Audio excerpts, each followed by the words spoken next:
Deuteronomy chapter 15, New American Standard Version.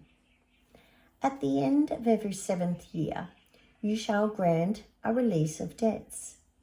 And this is the regulation for the release of debts. Every creditor is to forgive what he has loaned to his neighbour. He shall not require it of his neighbour and his brother, because the Lord's release has been proclaimed. From a foreigner you may require it, but your hand shall forgive whatever of yours is with your brother. However, there will be no poor among you, since the Lord will certainly bless you in the land which the Lord your God is giving you as an inheritance to possess. If only you listen obediently to the voice of the Lord your God, to follow carefully all his commandments, which I am commanding you today.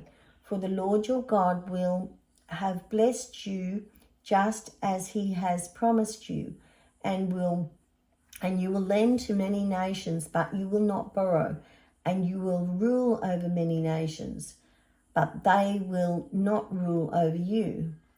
If there is a poor person among you, one of your brothers, in any of your towns in your land, which the Lord your God is giving you, you shall not harden your heart, nor close your hand from your poor brother, but you shall fully open your hand to him and generously lend him enough for his needs in whatever he lacks. Be careful that there is no mean-spirited thought in your heart, such as the 7th year, the year of release of debts is near, and your eye is malicious towards your poor brother, and you give him nothing. Then he may cry out to the Lord against you, and it will be a sin in you. You shall generously give to him, and your heart shall not be grudging when you give to him, because for this thing the Lord your God will bless you in all your work and in all your undertakings.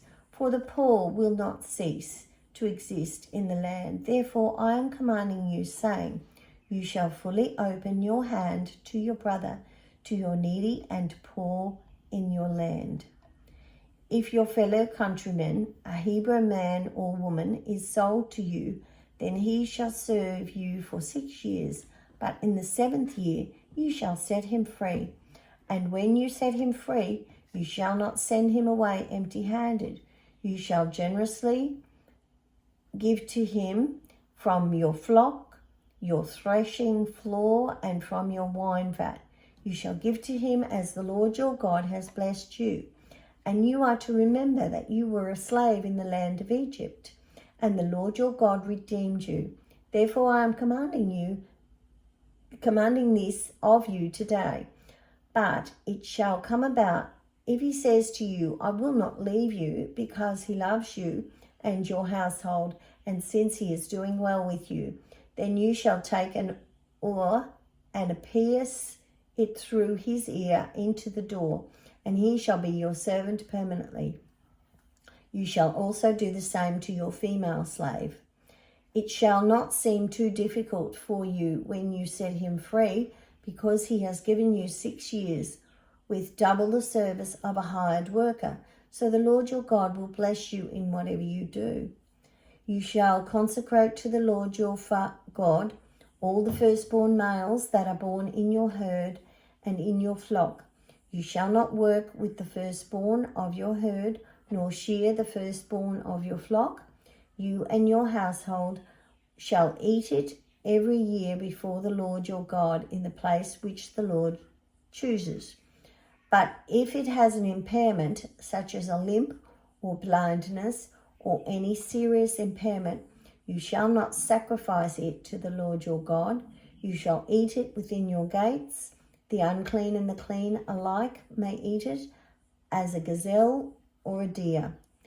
Only you shall not eat its blood. You are to pour it out on the ground like water.